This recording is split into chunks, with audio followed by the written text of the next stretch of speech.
O'zbekiston bozorini portlatishi kutilayotgan yana bitta avtomobil Leapmotor D19. Men birinchi qatorda o'zimga qulay pozitsiyada o'tiribman. Juda ham yaxshi. Endi ikkinchi qatorni sinab ko'ramiz. Aytgancha 720 kilometrgacha elektromobil versiyasi va 1180 kilometrgacha gibrid versiyasi harakatlanishi mumkin.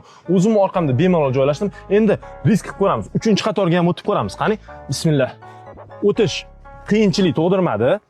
Wow! Qaranglar. 3-qatorda yana o'zim orqamda o'tirganimda ham joy qolyapti. 3-qatorda ham ko'rayotganinglardek spinkani, ya'ni suyangichni sozlash mumkin. Voy, bu qanchalik orqaga ketdi. Abagrev bor. 3 ta pog'onali isitish tizimi ishlayapti va Type-C ham berilgan.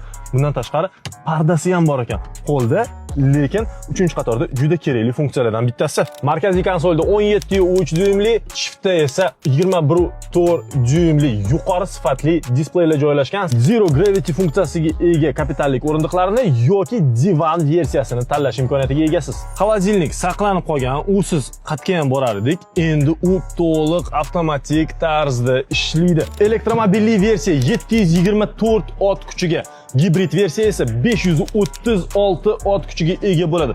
Bu kam emas.